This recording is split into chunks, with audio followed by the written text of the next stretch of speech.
والعاقبة للمتقين والصلاة والسلام على سيدنا ومولانا محمد سيد الأنبياء والمرسلين وعلى آله الطيبين وأصحابه المطهرين وعلماء أمته أجمعين أما بعد فأعوذ بالله من الشيطان الرجيم بسم الله الرحمن الرحيم ومن يطع الله ورسوله فقد فاز فوزا عظيما صدق الله العظيم وصدق رسوله النبي الأمين الكريم ونحن على ذلك لمن الشاهدين والشاكرين والحمد للہ رب العالمین۔ اسٹیج پر تشریف فرما علماء کرام، حاضرین باوقار، السلام علیکم ورحمۃ اللہ تعالی وبرکاتہ۔ وعلیکم السلام ورحمۃ اللہ تعالی وبرکاتہ۔ حضرات، اللہ تبارک و تعالی کا فضل و احسان اور اس کا کرم خاص ہے کہ اس وقت ہم اور آپ ایک پاکیزہ بزم میں حاضر ہیں اور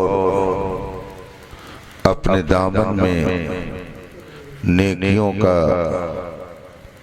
ذخیرہ جمع کر رہے ہیں۔ رب تعالی اپنے حبیب پاک کے طفیل آپ سب کی اس بزم پاک میں آمد کو شرف قبول عطا فرمائے۔ جیسا کہ آپ سب کو معلوم ہے، کل شادی خانہ آبادی اور تقریب نکاح کا خوشگوار منظر برپا ہونے والا ہے۔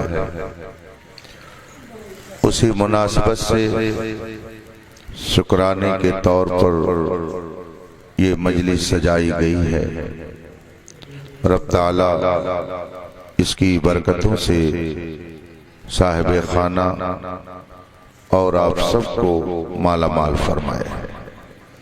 نماز عشاء کے بعد سے لے کر اب تک آپ حضرات نے بہت ساری قیمتی باتیں سنی اور اپنے ایمان و عقیدے کو تازگی بخشنے والی نعتیں، منقبتیں اور باتیں سماعت فرمائیں۔ کچھ دیر کے لیے میں آپ کے سامنے حاضر ہوں۔ آپ کا زیادہ وقت نہیں لیا جائے گا۔ یوں بھی شادی کے موقع پر ہونے والی تقریب محفل میلاد بطور تبرک ہوتی ہے، اس لیے تھوڑی دیر آپ یوں ہی سنجیدہ ماحول بنا کر تشریف رکھیں۔ مگر آئیے سب سے پہلے رسول کائنات مصطفیٰ جان رحمت معلم کائنات صلی اللہ علیہ وآلہ وصحبہ وسلم کی بارگاہ ناز میں درود و سلام کا نذران عقیدت پیش کریں اور پڑھیں۔ اللہم صلی علی سیدنا و مولانا محمد معدن الجود والکرم و آلہ الکرام اجمعین۔ حضرات، اللہ تبارک و تعالی نے ہمیں اور آپ کو اس دنیا میں سب سے بہترین مخلوق کے طور پر ظاہر فرمایا ہے۔ الگ الگ مخلوقات کے الگ الگ نام ہیں۔ یہ فرشتوں کی جماعت ہے، یہ جناتوں کا طبقہ ہے، یہ فلاں گروپ ہے، یہ فلاں جماعت ہے۔ ایسے ہی حضرت انسان کو اللہ تبارک و تعالی نے بشر کا نام دیا ہے، اور ہمیں اور آپ کو کئی ناموں سے یاد کیا جاتا ہے۔ ہمیں کو انسان کہا جاتا ہے، ہمیں اور آپ کو بشر کہا جاتا ہے، اور ہمیں اور آپ کو آدمی کہا جاتا ہے۔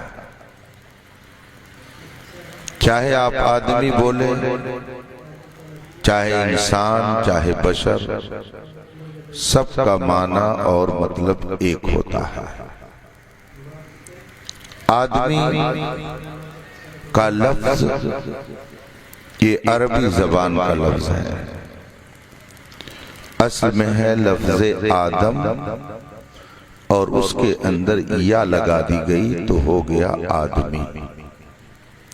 آدم سے آدمی، جیسے خلیل آباد سے خلیل آبادی، گونڈا سے گونڈوی، راہ سے راہی، ایسے ہی آدم سے آدمی۔ یہ یا نسبت کے لیے ہوتی ہے، کنیکشن بتانے کے لیے۔ خلیل آبادی کا مطلب ہوگا خلیل آباد والا، بستوی کا مطلب ہوگا بستی والا، گورکھپوری کا مطلب ہوگا گورکھپور والا، رضوی کا مطلب ہوگا رضا والا، قادری کا مطلب ہوتا ہے شیخ عبد القادر کا ماننے والا، اشرفی کا مطلب ہوتا ہے مخدوم اشرف کا ماننے والا۔ ایسے ہی آدمی کا معنی ہوتا ہے آدم والا۔ تو چاہے مسلمان ہو چاہے غیر مسلم ہو، سب اپنے آپ کو آدمی کہتے ہیں۔ کسی غیر مسلم سے پوچھئے وہ کون جا رہا ہے تو وہ کہے گا کوئی آدمی جا رہا ہے مگر میں پہچانتا نہیں ہوں، فلاں آدمی جا رہا ہے۔ اس سے پوچھئے تم کیا ہو تو وہ یہ نہیں کہے گا میں جانور ہوں، وہ بھی کہے گا کہ میں آدمی ہوں۔ اس کا مطلب ہے کہ چاہے مسلم ہو چاہے غیر مسلم، سب کا رشتہ کس سے ملتا ہے؟ حضرت آدم سے ملتا ہے۔ سب حضرت آدم کی اولاد ہیں، چاہے کوئی مانے یا نہ مانے، لیکن سارے انسان حضرت آدم کی اولاد ہیں۔ یہ لفظ آدمی بتا رہا ہے کہ انسانوں کا تعلق بندر سے نہیں ہے بلکہ حضرت آدم سے ہے۔ لفظ آدمی جب آپ نے کہا تو ایک بے وقوف سائنس داں کا رد ہو گیا، جس نے ایک نظریہ پیش کیا تھا کہ انسان پہلے بندر تھا اور ترقی کرتے کرتے اب وہ انسان بن گیا۔ حالانکہ اس سے بھی اگر پوچھا جاتا کہ تم کیا ہو تو وہ بھی کہتا میں ایک آدمی ہوں۔ تو آدمی وہ اپنے آپ کو کہہ کر کے خود تو حضرت آدم کی اولاد بتاتا ہے اور سب انسانوں کو بندر کی اولاد بتاتا ہے۔ بات وہی ہے کہ خدا جب دین لیتا ہے تو عقلیں چھین لیتا ہے۔ علامہ مشتاق احمد نظامی علیہ رحمت و رضوان، جو الہ آباد دارالعلوم غریب نواز کے فاؤنڈر ہیں، اس کے بانی ہیں، بڑی عظیم شخصیت کے مالک تھے۔ وہ ایک جماعت کا نام لے کر تقریر میں فرماتے تھے کہ یہ جماعت بولتی تو ہے مگر سمجھتی نہیں ہے۔ ایسے ہی کچھ لوگ بولتے تو ہیں مگر سمجھتے نہیں ہیں۔ الحمدللہ اللہ تعالیٰ نے ہمیں اگر بولنے کی طاقت دی ہے تو سمجھنے کی بھی طاقت دی ہے۔ ہم اگر بولتے ہیں کہ ہم آدمی ہیں تو ہم یہ سمجھتے ہیں کہ ہمارا رشتہ کسی بندر سے کسی جانور سے نہیں ملتا ہے، ہمارا رشتہ سیدنا آدم علیہ السلام سے ملتا ہے۔ ہم آدمی ہیں یعنی حضرت آدم والے ہیں، اور حضرت آدم کو اللہ تبارک و تعالی نے مٹی سے پیدا کیا، اور جب پیدا کیا تو کس مکان میں رکھا؟ جنت کے اندر۔ ان کی رہائش کہاں تھی؟ جنت۔ تو گویا ہمارے دادا جان کا گھر کہاں تھا؟ جنت تھا۔ تو ہم لوگوں کا آبائی وطن جنت ہے، کھلی ہوئی بات ہے۔ حضرت آدم علیہ السلام کو اللہ نے کہاں رکھا؟ جنت میں رکھا۔ اور پھر جنت کیا ہے، اس کی خوبیوں کا تذکرہ کس طرح سے قرآن اور حدیث میں ہے۔ میرے آقا صلی اللہ علیہ وسلم ارشاد فرماتے ہیں وہاں کے سامان اور وہاں کی چیزیں کیسی ہوں گی؟ لا عین رأت ولا اذن سمعت، نہ تو آنکھوں نے اس طرح کا سامان دیکھا ہوگا اور نہ کانوں نے ایسے سامانوں کے بارے میں سنا ہوگا۔ اور پھر جس کو اس میں رکھا جائے گا اس کو فیسلٹیز کیا ملے گی، وہاں سہولت کیا ملے گی؟ قرآن کریم نے فرمایا وَلَكُمْ فِيهَا مَا تَشْتَهِي أَنفُسُكُمْ وَلَكُمْ فِيهَا مَا تَدَّعُونَ، جو تمہارا دل چاہے گا سب اللہ تعالیٰ تمہیں عطا کر دے گا۔ جو دل میں آئے گا، جو زبان پر آئے گا، فوراً وہ نظروں کے سامنے ہو جائے گا۔ نزلا من غفور رحیم، یہ جو تم کو سب سامان ملے گا یہ اللہ کی طرف سے مہمانی ہوگی۔ گویا حضرت آدم علیہ السلام کو اس گھر میں رکھا گیا جہاں پر کسی چیز کی کوئی کمی نہیں تھی۔ اس سے بہتر مکان کائنات میں ہو ہی نہیں سکتا، اس سے بہتر گارڈن اور باغیچہ کہیں ہو ہی نہیں سکتا ہے۔ قرآن کریم نے فرمایا جنت تجری من تحتها الانہار، اچھے اچھے باغ ہوں گے اور ان باغوں کے نیچے نہریں جاری ہوں گی، پھل پھول تو ایسے ہوں گے کہ انسان اس کا تصور بھی نہیں کر سکتا ہے۔ غرض کی کائنات کی ہر سہولت جنت کے اندر موجود، اور اسی میں اللہ نے ہمارے دادا حضرت آدم کو رکھا۔ اب آپ بتائیے کہ آدمی اگر 5 اسٹار ہوٹل 10 اسٹار ہوٹل میں جگہ رہنے کے لیے پا جائے اور ساری سہولتیں فراہم ہوں تو کوئی یاد آئے گا؟ سب بھول جائیں گے۔ کون یاد کرتا؟ کہتے موج مستی کرو یار، جو گھر کے لوگ ہیں گھر دیکھیں، ہم لوگ یہاں دیکھیں۔ حضرت آدم علیہ السلام اس جنت میں تھے جہاں کسی چیز کی کوئی کمی نہیں تھی، مگر پھر بھی دل نہیں لگ رہا تھا۔ جنت کے اندر ان کا دل نہیں لگ رہا تھا، اداسی چھائی رہتی تھی۔ دیکھتے تھے جنت کی بہاروں کو، جنت کے باغات کو، جنت کے پھلوں کو، جنت کے پھولوں کو، جنت کے گلدستوں کو، سب دیکھتے تھے، عالی شان بلڈنگوں کو دیکھتے تھے، مگر پھر بھی اداسی رہتے تھے۔ سکون قلب مکمل طور سے انہیں حاصل نہیں ہو رہا تھا، اداس جنت میں رہتے تھے۔ اللہ تبارک و تعالی نے حضرت آدم علیہ السلام کی اداسی کو دور کرنے کے لیے، ان کے قلب کے، ان کے جگر کے سکون کے لیے اللہ تعالی نے اپنی حکمت کاملہ سے حضرت مائی حوا کو جنت کے اندر پیدا فرمایا۔ چنانچہ اللہ تبارک و تعالی نے حضرت آدم علیہ السلام کی بائیں پسلی سے حضرت حوا کو پیدا فرمایا۔ حضرت آدم جنت میں سو رہے تھے اور جب نیند کھلی تو دیکھا ایک پیکر حسن و جمال نگاہوں کے سامنے ہے۔ حضرت آدم علیہ السلام نے دیکھا، ان کے دل کو سکون آ گیا۔ قرآن کریم نے ارشاد فرمایا کہ میں نے جوڑا کیوں بنایا؟ لِتَسْكُنُوا إِلَيْهَا، تاکہ تمہارے دل کو اس سے سکون ملے۔ حضرت آدم کو اللہ تبارک و تعالی نے جنت میں رکھا، مگر سکون قلب کے لیے حضرت حوا کو اللہ نے جنت میں پیدا فرمایا۔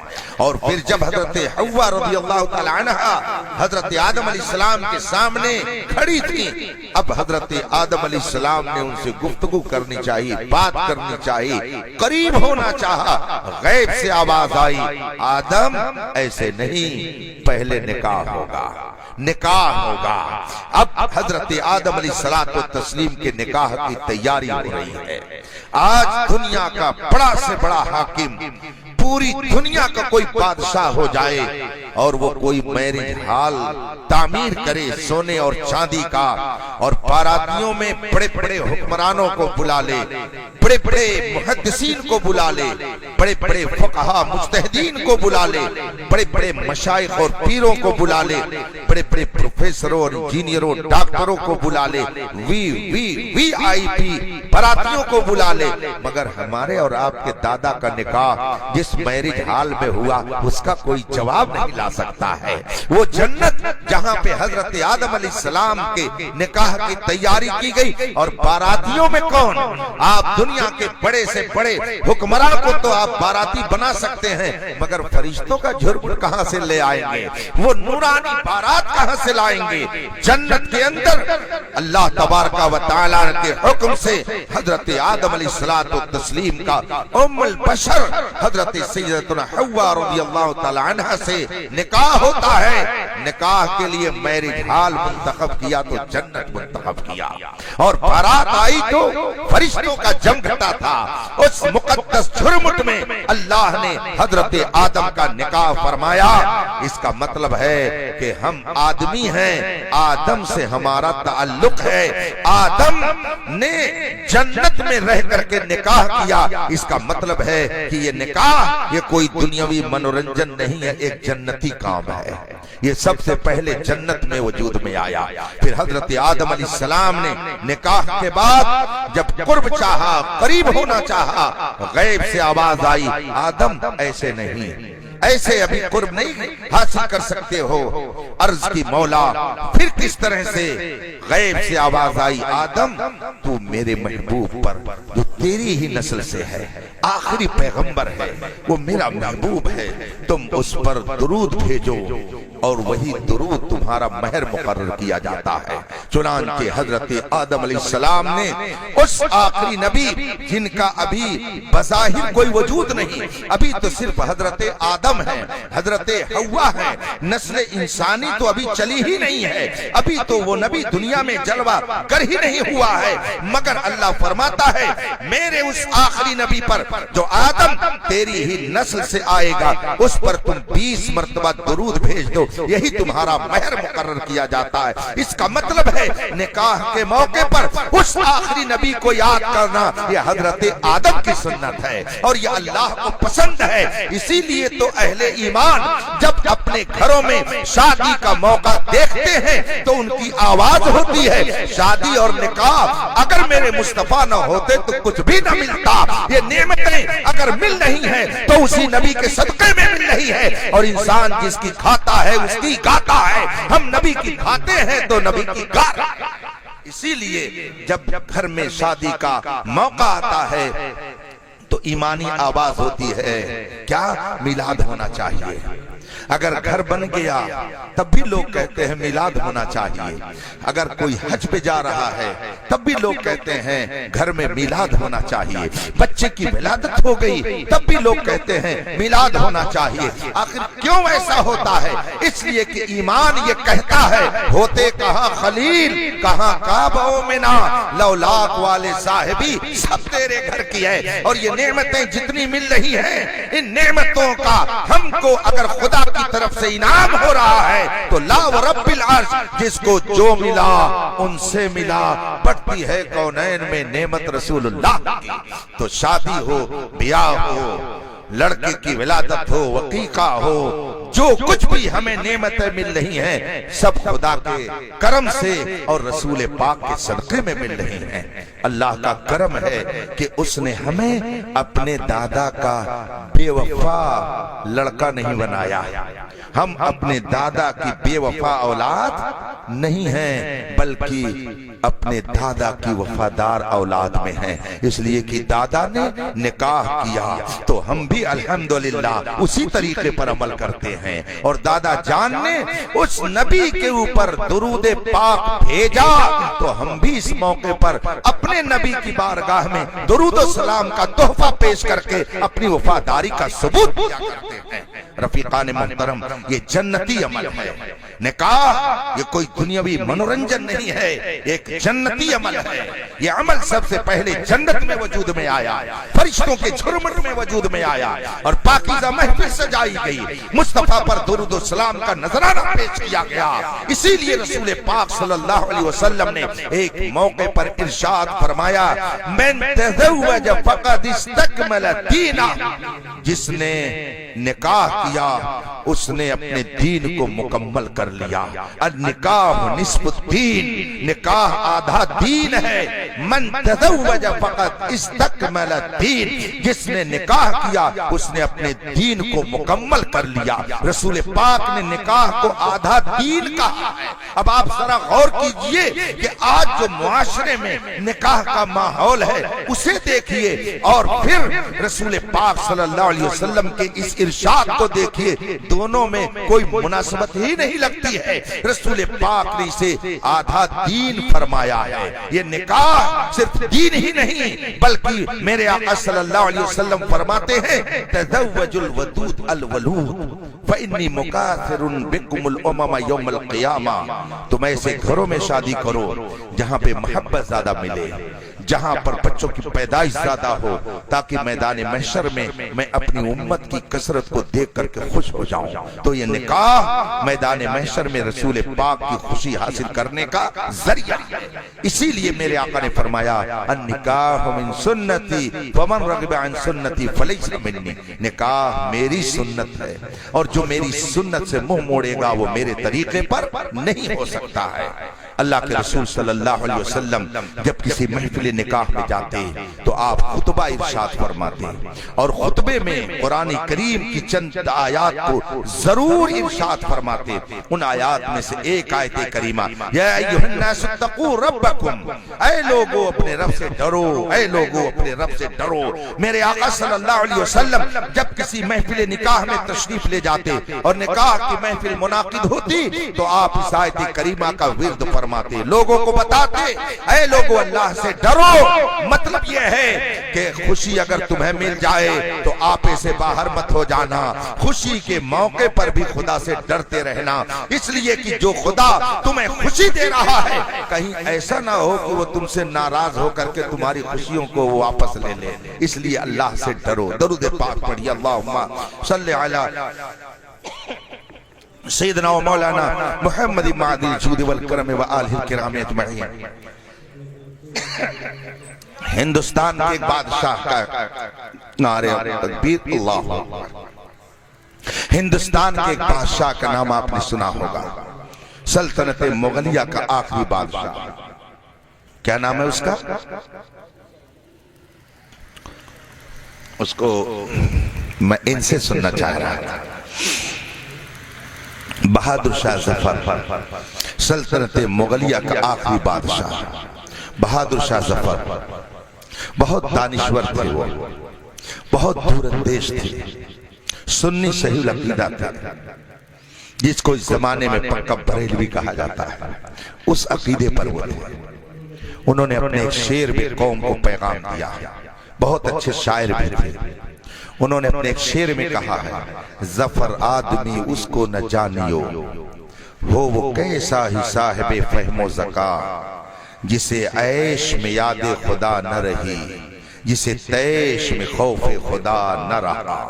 بہادر شاہ ظفر قوم کو پیغام دے رہے ہیں کہ اگر کسی کو تم آزمانا چاہتے ہو کہ اس کے اندر انسانیت ہے کہ نہیں ہے، اس کے اندر آدمیت ہے کہ نہیں ہے، تو اس کی دو کنڈیشن دیکھو، دو حالت میں وہ کیسے رہتا ہے اس کو دیکھو، پھر تمہیں پتہ چل جائے گا کہ اس کے اندر انسانیت ہے یا نہیں ہے۔ فرماتے ہیں بہادر شاہ ظفر، ظفر آدمی اس کو نہ جانیو ہو وہ کیسا ہی صاحب فہم و ذکا، جسے عیش میں یاد خدا نہ رہی، جو عیش و عشرت میں مال و دولت میں خوشیوں میں ڈوب کر خدا کو بھول جائے اور اللہ کی یاد سے غافل ہو جائے۔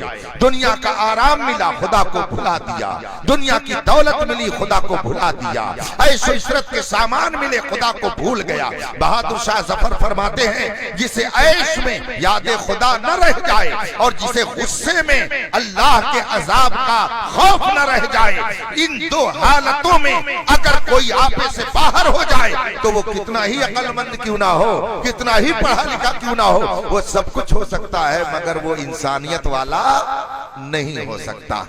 یہ بہادر شاہ ظفر کہتے ہیں۔ اس کا مطلب ہے کہ آدمی جب خوشی پائے تو آپے سے باہر نہ ہو، خوشی پائے تو کنٹرول میں رہے، اور اگر جلال اور غصہ آئے تو اس میں بھی اپنے آپ کو کنٹرول میں رکھنا چاہیے۔ جو خوشیوں میں خدا سے غافل نہیں ہوتا ہے، خدا اس پر اپنی رحمتیں اور نازل فرماتا ہے، اور جو جلال اور غصے میں خدا بندے قدوس کا خوف اپنی نظروں کے سامنے رکھتا ہے تو خدا بندے قدوس خود اس کی طرف سے بدلہ لیتا ہے۔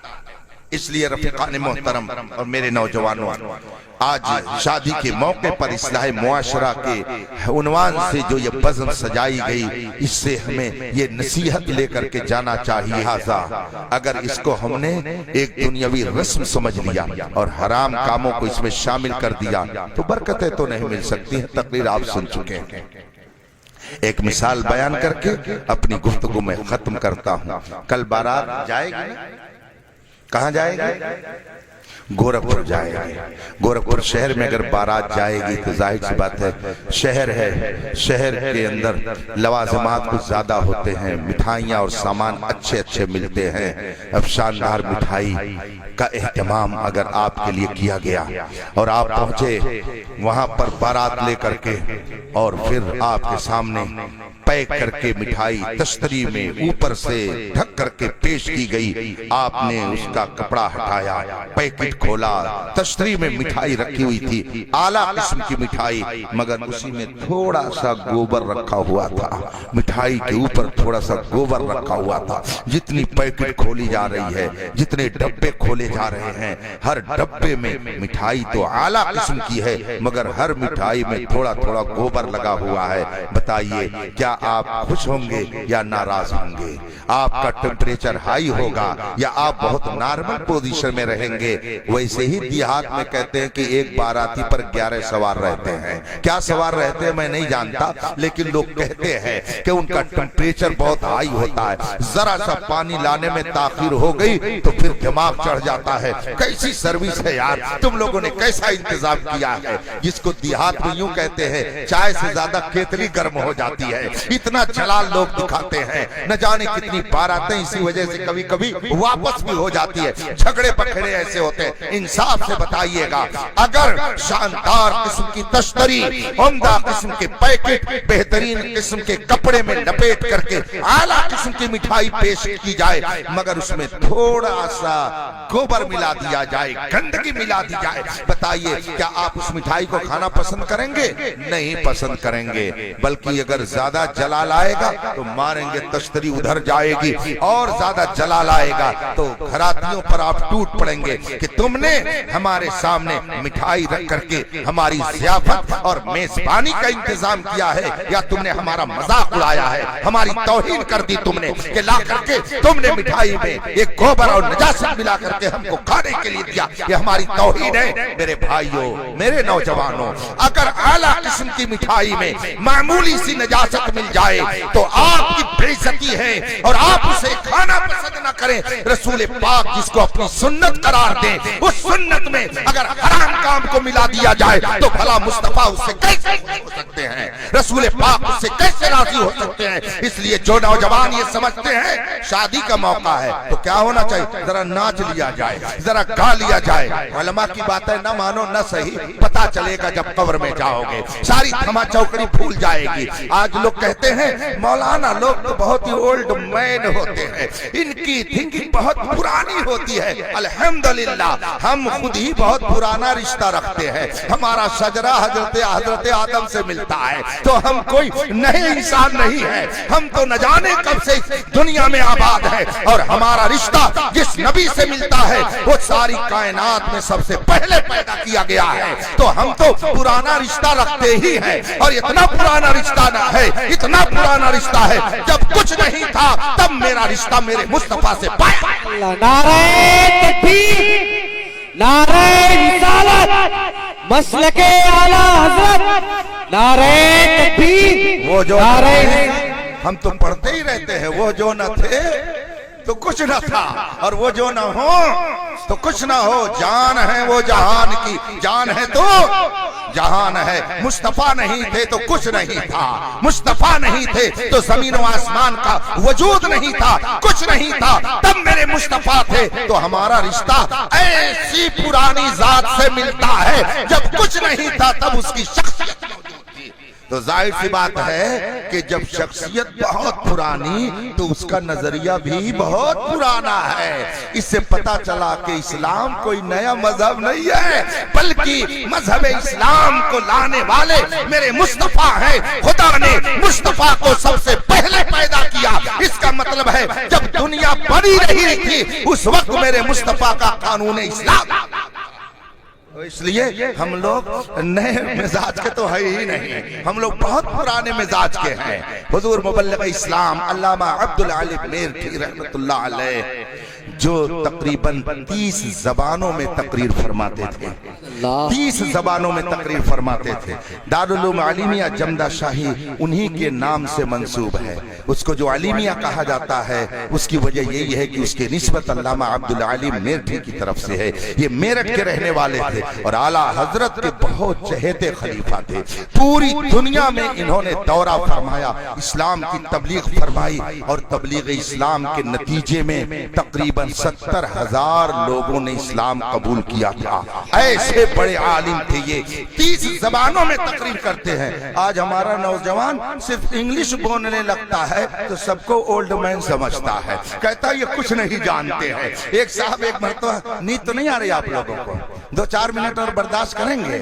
چلیے خیر، ایک صاحب مجھ سے کہنے لگے حضرت مجھے بہت عجیب لگتا ہے جب میں کبھی بینک میں جاتا ہوں اور وڈرال فارم بھرنا ہوتا ہے اور کوئی مولانا صاحب ہم سے یا کسی سے کہتے ہیں کہ ذرا فارم بھر دیجئے، تو مجھے بہت افسوس ہوتا ہے کہ ان کو فارم بھرنے کا طریقہ نہیں معلوم۔ میں نے کہا یہ بات تو افسوس کی ہے، مگر مجھ کو بہت زیادہ افسوس اس وقت ہوتا ہے کہ جب باپ مر جاتا ہے اور بیٹا کھڑا ہو کر کے امام صاحب سے کہتا ہے ذرا نیت بتا دیجئے، نماز جنازہ کیسے پڑھی جائے گی، کیسے نماز جنازہ پڑھی جائے گی۔ وڈرال فارم اگر نہیں بھر سکا تو یہ دنیاوی بے شرمی کی بات ہوگی، لیکن جس باپ کے مال پر تو قبضہ کر رہا ہے اس باپ کی صحیح نماز جنازہ پڑھنے کا ڈھنگ تجھ کو نہیں آتا ہے، یہ اس سے زیادہ میرے لیے شرم کو سمجھنا چاہیے۔ وہ مجھ سے کہنے لگے تو حضرت علامہ عبدالعلی میرٹھی رحمت اللہ علیہ بڑی علمی شخصیت کے مالک تھے، پوری دنیا کا انہوں نے دورہ کیا۔ آج اگر کوئی 2-4 زبان بولنے لگتا ہے تو سمجھتا ہے کہ میں بہت قابل ہوں اور ہم کو نئی دنیا میں رہنا چاہیے، مگر علامہ عبدالعلی میرٹھی اتنی زبانوں میں گفتگو کرنے کے باوجود فرماتے ہیں، لوگ کہتے ہیں آگے چلو تو ترقی کرو گے، آگے چلو تو ترقی کرو گے، آگے چلو تو عزت ملے گی، آگے چلو تو روب و دبدبہ تمہارا قائب ہوگا۔ علامہ میرٹھی فرماتے ہیں میں کہتا ہوں پیچھے چلو، پیچھے چلو اور پیچھے چلو اور پیچھے چلو، 1400 سال پیچھے چلے جاؤ اور رسول پاک کے صحابہ کی زندگی کو دیکھ کر کے ان کی زندگی کو اپنے لیے نمونے عمل بنا لو، تو تم بھی جب چلو گے تو سمندر تمہارے لیے راستہ بناتا ہوا نظر آئے گا، اور تم بھی کہو گے کہ دشت تو دشت ہے، دریا بھی نہ چھوڑے ہم نے، بحر ظلمات میں دوڑا دیے گھوڑے۔ اس لیے رفیقان محترم، آپ کتنی ہی ترقی کر جائیے، مگر جب آپ مذہب اسلام کے ماننے والے ہیں تو آپ کا رشتہ تو پرانا ہی رہے گا، آپ کا قانون بھی پرانا ہی رہے گا، آپ کی تہذیب بھی پرانی رہے گی، آپ کا کلچر بھی پرانا رہے گا، اور اتنا پرانا ہے کہ جتنا پرانا ہوتا جاتا ہے اتنی ہی اس کی اہمیت بڑھتی چلی جاتی ہے۔ یہ دیکھ لیجئے، یہ کرتا ہے اور یہ پاجامہ ہے۔ کرتا پاجامہ صحابہ نے پہنا 1400 سال پہلے، بڑا سے بڑا مالدار قسم کا آدمی شاندار قسم کا کرتا وہ پینٹ شرٹ استعمال کرتا ہو، لیکن اس نے سوچا کہ لاؤ ذرا ہم پردھانی میں کھڑے ہو جائیں یا ہم ایم پی اور ایم ایل اے کے الیکشن میں کھڑے ہو جائیں۔ پینٹ شرٹ پہن کر کے وہ نہیں جائے گا، اب کہے گا ذرا 4-6 کرتا بنوا لیا جائے۔ اس کا مطلب ہے وہ بھی سمجھتا ہے کہ اگر قیادت کرنی ہے تو اسی لباس کو پہننا پڑے گا، اگر سیاست کرنی ہے تو اسی لباس میں رہنا پڑے گا، بلکہ ہندوستان کی سب سے اہم جگہ پارلیمنٹ میں بھی اگر بیٹھنا ہے تو اس محفل میں بیٹھنے کے لائق اگر کوئی لباس ہے تو یہی لباس ہے، اس سے بڑھ کر کے اور کون سا لباس ہے؟ ہم اتنے پرانے ہیں کہ ہماری اہمیت سب کو مسلم ہے۔ اس لیے اب زیادہ دیر میں گفتگو نہیں کروں گا، بتائیے 1 بجنے والا ہے، اس لیے رفیقان محترم نکاح کی یہ مجلس جو کل منعقد ہوگی، میں اپنے نوجوانوں سے مخاطب ہو کر کے یہ بات عرض کر کے جانا چاہتا ہوں کہ حالات مجھ سے زیادہ آپ جانتے ہیں، مجھ سے زیادہ آپ حالات کا علم رکھتے ہیں۔ ہمارا کلچر الگ ہے، غیروں کا کلچر الگ ہے، ہمارا مذہب الگ ہے، غیروں کا مذہب الگ ہے، ہماری تہذیب الگ ہے، ہمارا طریقہ الگ ہے، اور نکاح میں جو ہمارے یہاں طریقہ اختیار کیا گیا ہے وہ اتنا شاندار ہے کہ پوری دنیا میں یہی طریقہ رائج ہے۔ کل نکاح ہوگا اور اس کے بعد میں ظاہر سی بات ہے کہ جب بارات جائے گی تو کہیں گے لو 2 گواہ لے کر کے آؤ، 2 گواہ منتخب ہوں گے، اس کے بعد میں نکاح ہوگا۔ اور اگر کوئی کورٹ میرج کرتا ہے، کسی کورٹ میں نکاح کی نوبت آتی ہے، تو اب بتائیے وہاں کیسے نکاح ہوتا ہے؟ کورٹ میں نکاح کا کیا طریقہ ہے؟ چاہے ہندو جائے، چاہے مسلمان، سکھ جائے، چاہے عیسائی، وکیل کے پاس اگر لڑکا اور لڑکی پہنچے کہ مجھے کورٹ میرج کرنا ہے تو کہے گا 2 گواہ لے کر کے آؤ۔ جج کے پاس بھی جائیں گے تو کہیں گے گواہ کہاں ہے؟ وہ یہ نہیں کہیں گے کہ تم غیر مسلم ہو تو جاؤ 7 پھیرے کنویں کے لگا کر کے آؤ، جاؤ آگ کا پھیرا لگا کر کے آؤ، تم عیسائی ہو تو اپنے مذہب کے مطابق جا کر کے ایسے کر کے آؤ۔ جج بھی کہے گا گواہ کہاں ہے، وکیل کہے گا 2 گواہ لے کر کے آؤ۔ یہ 2 گواہ کس نے متعین کیا ہے؟ یہ میرے مصطفیٰ نے طریقہ عطا کیا ہے۔ یہ اتنا پیارا طریقہ ہے کہ کورٹ بھی اسی طریقوں کو سب سے بہتر سمجھتی ہے۔ آپ غور تو فرمائیے کہ اسلام نے جو نظام زندگی دیا ہے اس سے بہتر اور کوئی نظام نہیں ہو سکتا ہے۔ ابھی دیکھ لیجئے، لوگ کہتے ہیں، اب کون لوگ کہتے ہیں وہ آپ سب جانتے ہیں کہ اسلام نے عورتوں کا درپیوگ کیا ہے، اسلام نے عورتوں کو ایسا کیا ہے ویسا کیا ہے، لیکن کنارے سے کبھی اندازہ طوفان نہیں ہوتا۔ محبت کو سمجھنا ہے تو نہ سے خود محبت کر۔ طلاق کے بارے میں وہ چیختا ہے جس کو آج تک نکاح کی حکمت ہی نہ سمجھ میں آئی، تو وہ کیا سمجھے گا کہ فلسفے طلاق اور نکاح کیا ہوتا ہے؟ یہ تو الحمدللہ اہل ایمان کی قسمت ہے کہ اسے فلسفے نکاح بھی معلوم ہے اور فلسفہ طلاق بھی معلوم ہے۔ جس نے نکاح کا فلسفہ تک نہیں سمجھا وہ طلاق کا فلسفہ کیا سمجھ پائے گا؟ اللہ کے رسول صلی اللہ علیہ وسلم کا ہم پر اسپیشل کرم اور احسان ہے کہ انہوں نے ہمیں اپنی امت میں لے کر کے ہمیں زندگی گزارنے کا طریقہ دیا۔ میرے آقا صلی اللہ علیہ وسلم نے کتنا پاکیزہ طریقہ اختیار فرمایا، کتنا پاکیزہ طریقہ دیا۔ کل بارات جائے گی، کیا نام ہے حافظ سلموں کا جن کی بارات جائے گی کل؟ Saddam Hussein. کئی صدام ہیں، واہ بھائی واہ، یہ سب 92 کے بعد کی پیدائش والے ہیں۔ یہ اپنی تاریخ پیدائش میں گڑبڑی نہیں کر سکتے ہیں، ان کی ڈیٹ آف برتھ جو ہوگی وہ بالکل کلیئر کٹ رہے گی، اس میں کوئی گڑبڑی نہیں ہو سکتی ہے۔ بہرحال کل ان کی بارات جائے گی۔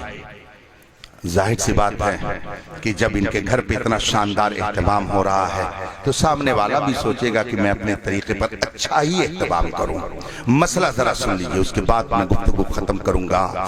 اگر کسی کے ماں باپ خود کفیل ہیں، صاحب استطاعت ہیں، ان کے پاس اتنا مال ہے کہ وہ اپنا خرچ خود ہی اٹھا سکتے ہیں، وہ اتنی حیثیت رکھتے ہیں کہ اپنا خرچ برچ خود چلا سکتے ہیں، تو بیٹا چاہے ارب پتی ہو، اس کے اوپر باپ کا نان و نفقہ واجب نہیں ہے، اس لیے کہ باپ ماں جب خود ہی خود کفیل ہیں، صاحب استطاعت ہیں، ان کے پاس پیسہ ہے، تو اب بیٹے کے اوپر یہ لازم نہیں ہے کہ باپ کا خرچ برداشت کرے، بیٹے کے اوپر اسی وقت باپ کا خرچ ماں کا خرچ لازم ہوتا ہے جب ماں باپ صاحب استطاعت نہ ہو، ان کے پاس کھانے پینے کے لیے سامان نہ ہو، تو اب اگر بیٹا صاحب استطاعت ہے تو اس کے اوپر لازم ہے کہ وہ اپنے ماں باپ کا خرچ دے اور ان کی نگرانی کرے، لیکن اگر ماں باپ خود کفیل ہیں، صاحب استطاعت ہیں، پیسے والے ہیں، تو بیٹے کے اوپر ان کا نان و نفقہ واجب نہیں ہے، یہ شرعی مسئلہ ہے، لیکن سبحان اللہ اسلام نے عورت کو کیا مقام عطا کیا ہے، عورت اپنے گھر پہ ارب پتی نہیں کھرب پتی ہو، کتنی پراپرٹی رکھتی ہو، کتنا مال اس کے پاس ہو، کتنی دولت اس کے پاس ہو، لیکن جہاں ایک مسلمان نے اس لڑکی کو اپنی بیوی بنا لیا اور کہا قبول تو میں نے قبول کیا، تو وہ اپنے گھر چاہے کتنی دولت رکھتی ہو، لیکن اس کا نان و نفقہ اب اس کے ذمہ نہیں ہے بلکہ اس کے شوہر کے ذمہ ہے، چاہے وہ اپنے گھر کی ارب پتی ہو، اس سے کوئی مطلب نہیں ہے، اس کا سارا انتظام اس کا شوہر دیکھے گا۔ بتائیے عورت کو یہ مقام کس نے عطا کیا؟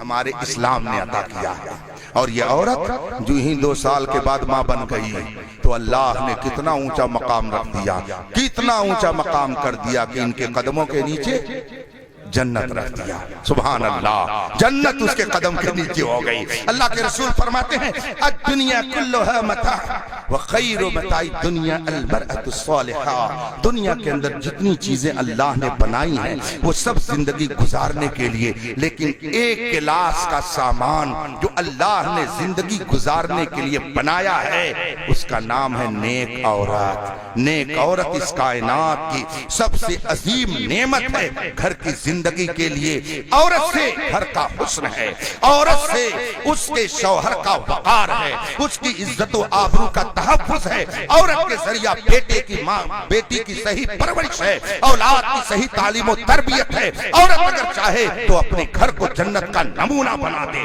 عورت سے اس کائنات کا حسن ہے، بلکہ عورت ہی نظام کائنات کے ریڑھ کی ایک ہڈی کہی جا سکتی ہے، اس لیے کہ جتنے مرد پیدا ہوتے ہیں سب عورت ہی کے شکم سے پیدا ہوتے ہیں، جتنے حکمراں دنیا میں آتے ہیں، جتنے اولیاء، جتنے قطب، جتنے ابدال، جتنے نبی، سب عورت ہی کے پیٹ سے جنم لیتے ہیں، اس لیے اس کائنات کی رونق کا دوسرا نام عورت ہے۔ اسی لیے رسول پاک صلی اللہ علیہ وسلم نے فرمایا خیرکم خیرکم لأہلی، تم میں کا سب سے بہتر وہ ہے جو اپنے بال بچوں کے لیے بہتر ہو۔ دوسروں کو مسکرا کر کے چائے پلا دینا، دکان پر بیٹھ کر 500 روپیہ دوستوں پہ خرچ کر دینا تو بہت آسان ہے، مگر گھر میں آ گیا اور بیوی نے کہہ دیا 200 روپے کے ضرورت، ارے یار جب گھر میں آؤ تب پیسہ، ٹینشن تم پال لیتی ہو، جبکہ وہی آدمی چوراہے پر دوستوں پر 500 روپیہ خرچ کرنے میں تکلف نہیں کرتا ہے، مگر گھر میں آ کر کے خرچ کرنا یہ اس کے لیے بھاری پڑتا ہے۔ اسی لیے رسول پاک نے فرمایا تم میں سب سے بہتر وہ ہے جو اپنے گھر کے لیے سب سے بہتر ہو۔ دوسروں سے تو مسکرا کر کے دوسروں پر خرچ کر کے آدمی خوش ہوتا ہے، لیکن اپنوں سے، گھر میں بیوی سے، بچے سے، بیٹی سے، بیٹے سے، ماں سے، بہن سے، بھائی سے مسکرا کر کے بات کر کے خوش کرنا اور ان کی ضرورت کو پوری کرنا یہ بہت ہی اہم کام ہے۔ اسی لیے رسول پاک نے فرمایا تم میں کا سب سے بہتر وہ اپنے جو گھر کے لیے سب سے بہتر ہوتا، پھر فرماتے ہیں کہ میں اپنے گھر والوں کے لیے سب سے بہتر ہوں۔ اسی لیے بہتری کا حال کیا تھا؟ حضرت ام المومنین عائشہ صدیقہ رضی اللہ تعالی عنہ فرماتی ہیں کہ ایک موقع پر اللہ کے رسول کہیں باہر سے تشریف لائے، میں نے محسوس کیا کہ آقا کریم کو پانی پیش کرنا چاہیے، چنانچہ میں نے نبی کی بارگاہ میں پانی پیش کیا۔ اللہ کے رسول صلی اللہ علیہ وسلم نے فرمایا عائشہ، عرض کرتی ہاں یا رسول اللہ، کہا پہلے تم پانی پی لو۔ حضرت عائشہ رضی اللہ تعالیٰ عنہ عرض کرتی ہے نہیں یا رسول اللہ پہلے آپ پی لیں۔ میرے آقا فرماتے ہیں نہیں پہلے تم پی لو۔ حضرت عائشہ نے حکم پر عمل کرتے ہوئے پانی پی لیا اور پھر اسی برتن میں دوبارہ پانی لے کر آتی ہے۔ اللہ کے رسول جب اس پانی کو ہاتھ میں لیتے ہیں تو فرماتے ہیں عائشہ یہ بتاؤ کہ تم نے کہاں منہ لگا کر کے پیا ہے، کہاں منہ لگا کر کے پیا ہے؟ حضرت عائشہ کہتے یا رسول اللہ میں نے یہاں منہ لگا کر کے پیا ہے۔ کورونا ورونا وہاں نہیں تھا، وہاں پہ نہیں تھا مسئلہ۔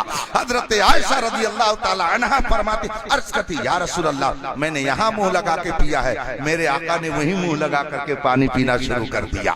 یہ ہے وہ جذبہ محبت جو گھر کے اندر میرے مصطفیٰ نے ازواج مطہرات فرمایا ہے۔ یہ بات آ گئی حضرت عائشہ رضی اللہ تعالیٰ عنہ کی، وہ فرماتی ہیں کہ ایک موقع پر میں حضور کے ساتھ سفر میں تھی، اللہ کے رسول صلی اللہ علیہ وسلم ازواج مطہرات میں سے کسی کو سفر میں لے جاتے تھے۔ حضرت عائشہ فرماتی ہیں کہ ایک مرتبہ اللہ کے رسول مجھے سفر میں لے کر کے چلے، قافلہ رکا ہوا تھا، حضور نے قافلے کی روانگی کے وقت صحابہ سے فرمایا سب لوگ آگے بڑھ جاؤ۔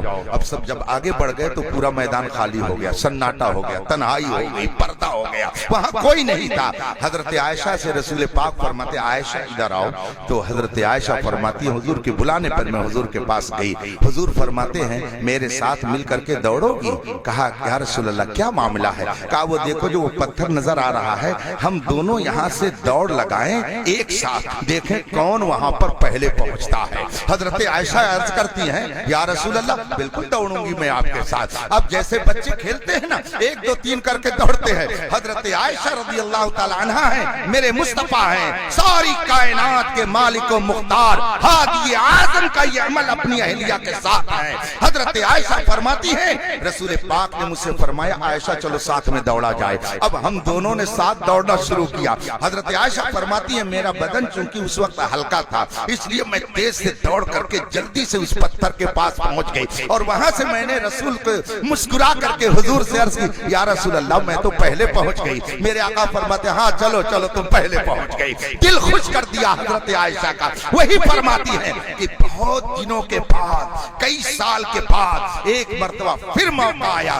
مصطفیٰ نے مجھے سفر میں ساتھ لے لیا اور صحابہ بھی تھے، صحابہ سے فرمایا کہ آگے بڑھ جاؤ، پورا میدان خالی ہو گیا۔ میرے آقا فرماتے عائشہ کیا آج بھی دوڑ لگاؤ گی؟ حضرت عائشہ عرض کرتی ہاں یا رسول اللہ چلیے بالکل دوڑ لگائی جائے، دیکھیں کون آگے بڑھتا ہے، کون پہلے پہنچتا ہے۔ اب حضرت عائشہ ہیں، میرے آقا ہیں، اور سامنے ایک پتھر کا نشان ہے، وہاں دوڑ کر کے کون پہلے پہنچتا ہے اس کے لیے میرے آقا حضرت عائشہ کے ساتھ دوڑ لگا رہے ہیں۔ حضرت عائشہ فرماتی ہیں روایت میں ہے کہ اب کی بار جب دونوں نے ساتھ دوڑنا شروع کیا تو میرا بدن ذرا کچھ وزنی ہو گیا تھا، اس لیے پہنچنے میں اب مجھے دشواری ہوئی۔ اب کی بار اللہ کے رسول آگے پہنچ گئے، میں پیچھے رہ گئی۔ مصطفیٰ نے مسکرا کر کے سبحان اللہ کیسی مسکراہٹ ہوتی تھی، شاعر کہتا ہے یوں مسکرائے جان سی کلیوں میں پڑ گئی، یوں لب کشا ہوئے کی گلستہ بنا دیا۔ مصطفیٰ پیارے وہاں پہنچ کر کے مسکرا کر فرماتے ہیں عائشہ دیکھو اس دن کا بدلہ آج میں نے لے لیا کہ نہیں لے لیا۔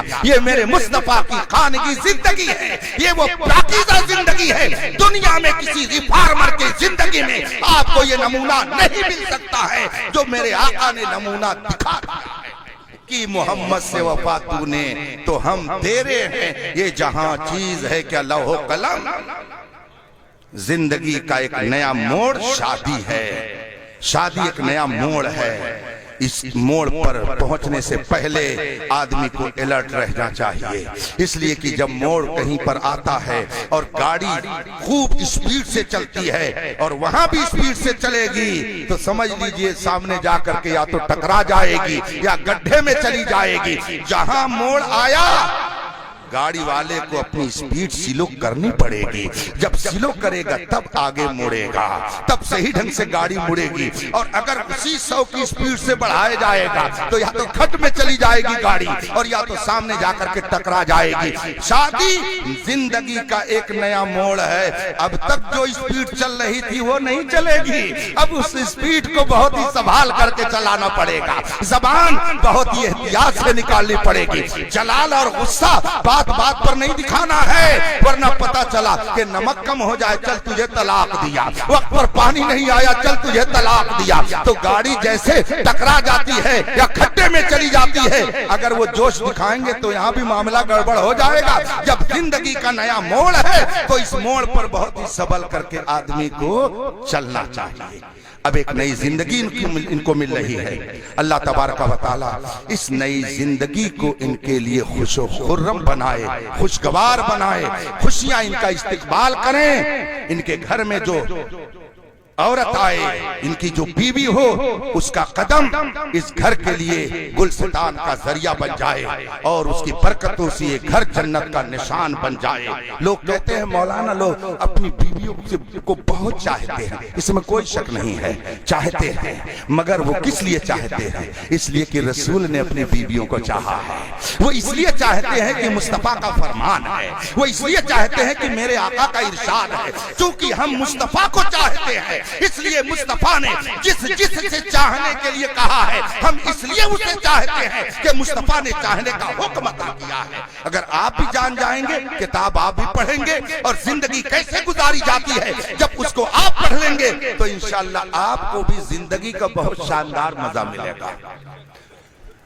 گھر کی باتیں کہنی نہیں چاہیے، مجھے 30 سال ہو گئے شادی شدہ ہوئے، مگر اتنا مائنڈ فریش، اتنی پاکیزہ زندگی، اتنی خوشگوار زندگی گزر رہی ہے۔ میں اسے حضور فقیہ ملت مفتی جلال الدین احمد امجدی علیہ رحمت و رضوان کی تربیت کی برکت سمجھتا ہوں۔ 30 سال ہو گئے مگر جس پاکیزگی کے ساتھ زندگی گزر رہی ہے مجھے اس پر اتنی مسرت ہوتی ہے کہ میں تنہائیوں میں بھی، بلکہ مزارات پہ بھی، بلکہ خدا کی بارگاہ میں اپنی اہلیہ کے لیے صحت و عافیت کی دعا کرتا ہوں اور یہ بھی دعا کرتا ہوں کہ رب قدیر ہر باپ ایسا بنائے کہ جو اپنی بیٹی کی شاندار تربیت کرے کہ وہ بیٹی دوسرے کے گھر جائے تو دوسرے کے لیے بھی وہ جنت کا نمونہ۔ رفیقان محترم، پڑھیں، گھر میں کتاب رکھیں۔ آپ لوگوں کا تو مزاج یہ ہے، آپ لوگوں سے مراد خاص کر آپ نہیں ہیں، ایکس وائی زیڈ کوئی بھی ہو، کہ مہمان خانے میں مزین کر دیا جائے لا کر کے، یہ سب وہ رکھیے جو جائز چیزیں ہوں، مگر گھروں میں کتاب رکھیے، وہ کتابیں رکھیے کہ جس کو پڑھ کر کے زندگی میں انقلاب آتا ہے، زندگی کیسے گزاری جاتی ہے، ان کتابوں کو پڑھیے۔ عورتوں کو بھی تعلیم دیجیے۔ فرض کیجئے کہ شوہر تھکا مادہ نوکری کر کے 5 بجے شام کو گھر پہنچا، اب وہ دن بھر کام پر تھا، اپنے بچوں کی خرچ کا انتظام کرنے میں لگا ہوا تھا، اور شام کو وہ گھر پہنچا اور بیوی نے فوراً ہی لسٹ تیار کر کے اور اس کو سنانا شروع کر دیا، سنیے فلاں کے ابو فلاں سوئچ ٹوٹ گئی ہے، وہ دیکھیے واشنگ مشین خراب ہے، وہ دیکھیے فریج نہیں چل رہی ہے صحیح ڈھنگ سے، اور وہ دیکھیے وہ توا بھی ٹوٹ گیا ہے، وہ لے کر کے آنا ہے۔ ابھی وہ بیچارہ گھر میں دن بھر محنت کر کے پہنچا اور آپ نے اس کے سامنے لسٹ پیش کر دیا تو اس کا مائنڈ اور خراب ہو جائے گا۔ آپ یہ نہ سمجھے کہ وہ انجینئر بھی ہے، وہ ڈاکٹر بھی ہے اور وہ بیٹھ کر کے گھر میں بزنس مین بن کر کے بزنس بھی ارے آیا ہے تو طریقہ ہے۔ میرے آقا صلی اللہ علیہ وسلم جب گھر میں داخل ہوتے تو پہلے سلام کرتے، سلام کر کے گھر میں داخل ہوتے، خواتین ہوتی، عورتیں ہوتی، زوجہ محترمہ ہوتی، ازواج مطہرات ہوتی، الرٹ ہو جاتی کہ پیغمبر اسلام آ رہے ہیں۔ اب جب گھر میں میرے آقا بیٹھ جاتے تو ازواج مطہرات فوراً اپنی فرمائش نہیں پیش کرتی تھی، بلکہ رسول پاک کا مزاج پڑھتی تھی، ان کی کیفیت کو دیکھتی تھی۔ اگر پانی کی ضرورت محسوس ہوتی تو بغیر کہے ہوئے وہ پانی پیش کر دیتی۔ آپ جب جانتی ہو کہ میرا شوہر دن بھر کا تھکا مادہ 5 بجے شام کو گھر پہ آئے گا تو آپ کی اخلاقی ذمہ داری ہے کہ اس کے آنے سے پہلے آپ اس کے بیٹھک کو صحیح کر دیجئے، آنے سے پہلے آپ پانی کا انتظام کر دیجئے، آنے سے پہلے اس کی چائے کا انتظام کر دیجئے، اور جب وہ بستر پر بیٹھ جائے تو اس کے سامنے پانی پیش کیجئے، چائے پیش کیجئے، جو بھی اللہ دے اس کے سامنے پیش کیجئے، اور جب وہ تکان تھوڑی دور کر لے تو آپ اس سے کہیے ابو تمہارے فلاں کے ابو آج ایسا گھر میں ہو گیا، اس سامان کی ضرورت ہے، اگر آپ مناسب سمجھے تو اسے منگوا دیجئے۔ بات جب یوں کہیں گے تو داخل ہونے والا